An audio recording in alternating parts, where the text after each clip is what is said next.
नमस्कार। आप देख रहे हैं साहित्य टीवी और मैं दादी सरला मेहता इंदौर से आपके लिए लेकर आई हूँ एक नई प्रेरक कहानी। ये कैसा बदलाव। अमूमन ये देखा जाता है परिवारों में कि लगता है कि माँ को ही सारी जिम्मेदारियाँ उठाना पड़ती है और जो पिता है, पिता का काम तो सिर्फ पैसे कमाकर दे देना और अपनी जिम्मेदारियों से मुक्ति पा लेना। लेकिन ऐसा नहीं होता है। पुरुषों की भी भावनाएं होती है और वो अपने ही मन में कई प्रोग्राम बनाते रहते हैं ताकि उनका परिवार सुखी रहे। तो इन्हीं भावनाओं को दर्शाते हुए मेरी कहानी है ये कैसा बदलाव। ये कैसा बदलाव। आलोक जी ने अभी 40वां वर्ष ही पार किया था, परंतु वे अपने मधुर स्वभाव और व्यवहार से सबका दिल जीत लेते थे। लेकिन यह क्या, कुछ दिनों से वे छोटी छोटी सी बातों पर नाराज़ होने लगे। घर और ऑफिस में भी सभी उनके चिड़चिड़े स्वभाव पर अचंभित हुए। बेटे प्रखर को डॉक्टर से सलाह की बात पर वे यकायक भड़क उठे। अब बेटे प्रखर ने पापा को कहा कि आप डॉक्टर को बताइए, आप क्यों इतने चिड़चिड़े हो रहे हैं, हो सकता है आपका बीपी या कोई भी प्रॉब्लम हो। तो पापा तो एकदम चिढ़ गए। मुझे कुछ नहीं हुआ है, मैं बिल्कुल ठीक हूँ।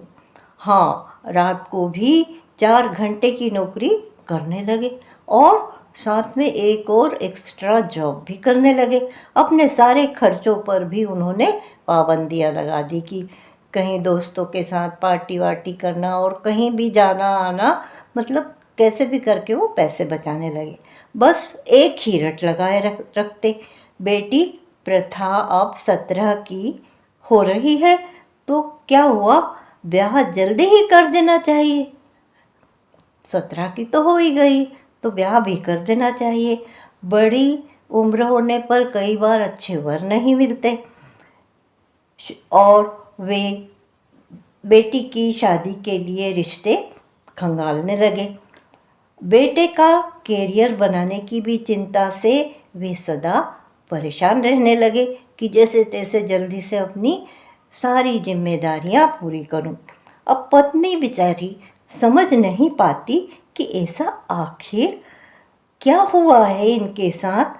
सारे मित्र रिश्तेदार सब परेशान कि आलोक बाबू कैसे हो गए, जो कितने हंसमुख और मजाकिया स्वभाव वाले थे।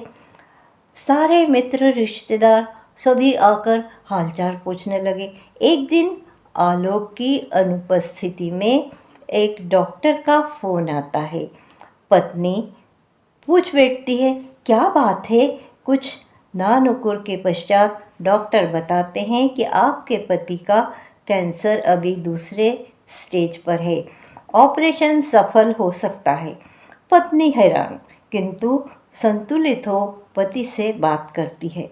आप अकेले घुटते रहे, चलिए अब मैं आपका ऑपरेशन करवाऊंगी और अब आपको ठीक होना ही है।